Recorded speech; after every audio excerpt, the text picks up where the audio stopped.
नवरात्रि दिवस माँ सिद्धिदात्री की परम सिद्धि कथा, पूर्णता की देवी माँ सिद्धिदात्री की ब्रह्ममयी गाथा, डिवाइन कथा। जब ब्रह्मा को सृष्टि का ज्ञान चाहिए था, जब शिव को पूर्णता की आवश्यकता थी, जब संसार को सिद्धि की परिभाषा नहीं आती थी, तब प्रकट हुई माँ सिद्धिदात्री। शुरुआत जब स्वयं ब्रह्मा हुए असमर्थ सृष्टि की शुरुआत में ब्रह्मा को सृष्टि रचनी थी, पर तत्वज्ञान, शक्तियों और सत्वगुण की सिद्धियां नहीं थीं। तब ब्रह्मा ने आदिशक्ति की आराधना की और मां प्रकट हुई अपने पूर्ण स्वरूप में। उनके द्वारा दी गई सिद्धियां ही अष्ट सिद्धियां कहलाती हैं। अनिमा, महिमा, गरिमा, लघिमा, प्राप्ति, प्राकाम्य, ईशित, वशित, इन्हीं सिद्धियों से सृष्टि के देव, तपस्वी, ईशी और स्वयं शिव भी पूर्ण हुए।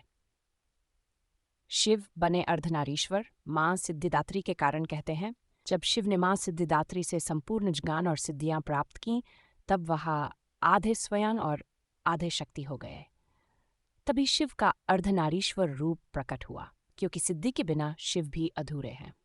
मां सिद्धिदात्री का स्वरूप, मां कमलासन पर विराजमान है, 4 भुजाएं, चक्र, गदा, शंख, उनका वाहन है सिंह या गरुड़। कभी कभी कमल का आसन, उनका मुख पूर्ण शांत, नेत्रों में ब्रह्मज्ञान का तेज। वह नहीं युद्ध करती हैं, न ही क्रोध करती हैं, वह बस दृष्टि दे देती है और सिद्धि प्राप्त हो जाती है। मां सिद्धिदात्री का संदेश, तप, शक्ति और ज्ञान तब तक अधूरे हैं जब तक आत्मा सिद्धन हो, और सिद्धि तभी मिलती है जब समर्पण पूर्ण हो।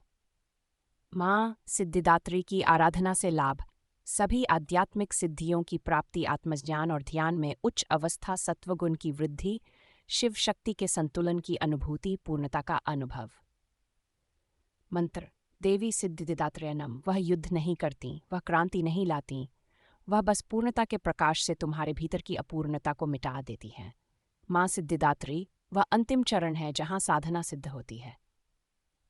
अगर मां सिद्धिदात्री की यह कथा आपके भीतर शांति, ज्ञान और संतुलन ले आई हो, डिवाइन कथा को सब्सक्राइब करें ताकि हर देवी की ऊर्जा आप तक बिना रुके पहुंचे।